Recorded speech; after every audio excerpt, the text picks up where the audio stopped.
Fala, mentes pensantes, estamos aqui hoje para dar aquelas últimas dicasinhas, aquelas dicas mais rápidas que sempre caem no Enem.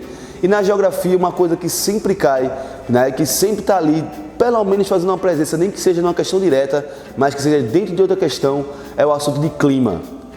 A parte de geografia física tem sido um pouco negligenciada na universidade, principalmente no Enem, mas clima é uma coisa que sempre cai, porque é o principal fator que afeta toda a condição natural. Então, em relação ao clima brasileiro, a gente sabe que o Brasil tem 5 climas.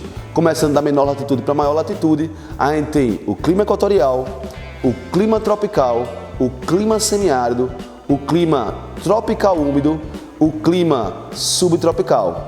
Esses climas no Brasil são influenciados por vários fatores, principalmente a condição continental do nosso país, que tem uma variação de latitude muito grande.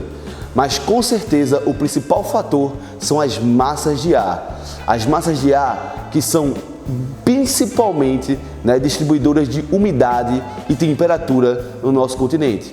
As massas de ar que influem o Brasil são 5, coisas que são bem raras aí dependendo dos países que a gente encontra.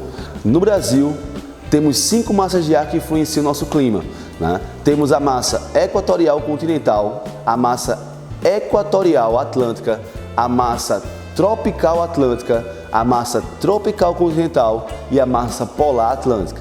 É necessário lembrar que as massas variam de acordo com temperatura e umidade.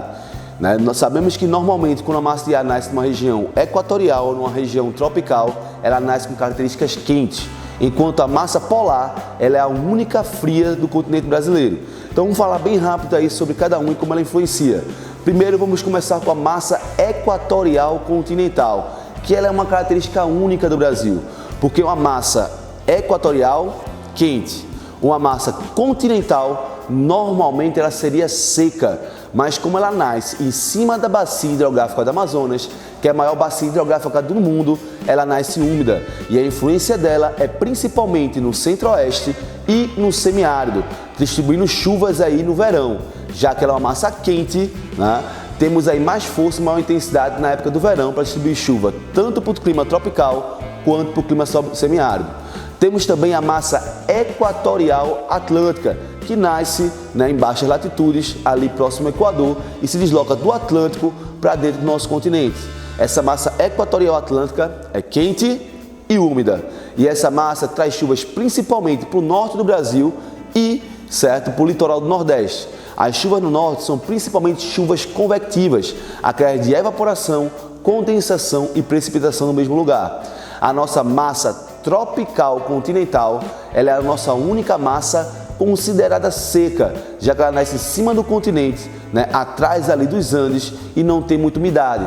A nossa massa tropical continental, ela faz com que gere uma dificuldade na distribuição de umidade na região ali próxima ao sul do Brasil, principalmente na região chamada Chaco, criando um tropical mais seco, mais semiárido, já que ela é continental e é seca.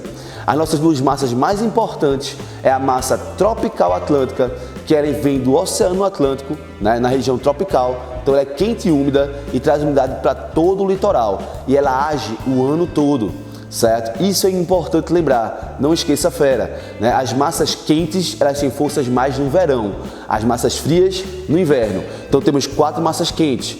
Então a massa equatorial continental, no verão, ela leva e distribui chuva, mas no inverno ela se retrai na região norte, certo? A massa tropical atlântica, ela é a única que é quente e incide o Brasil o ano todo, certo?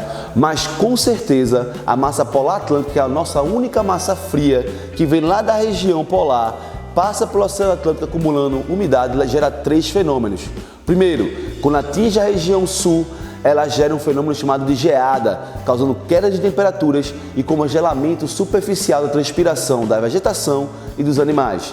Ela consegue, devido à característica do relevo brasileiro, penetrar no nosso território e na região norte gerar um fenômeno chamado de friagem. A friagem é a queda abrupta que ocorre no inverno, enquanto ela também passa pelo litoral brasileiro certo? Encontrando com a massa tropical atlântica.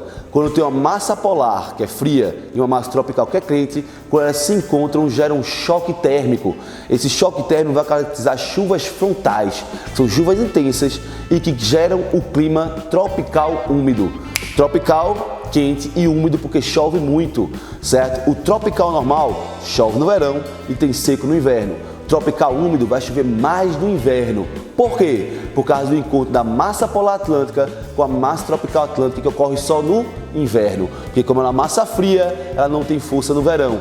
Então, quando ocorrem chuvas de outono e inverno ou as chuvas de caju, elas caracterizam o clima tropical úmido. Então não se esquece, fera, massa polar, tropical úmido, litoral. Friagem no norte e geada no sul. Preste atenção nesse mapa e localiza para não esquecer. A massa equatorial continental aqui na Amazônia, a massa equatorial atlântica aqui na região norte, vindo do Oceano Atlântico, a massa tropical atlântica vindo do oceano atingindo o litoral, a massa tropical continental e a massa polar, certo? Atlântica, que vem do sul para o norte. Então, vamos ver também a função de cada um. Percebem aqui, cada um sendo destrinchado em relação à sua função e localização. Beleza? Não esqueça disso, que com certeza é uma boa dica para você garantir sua vaga no vestibular.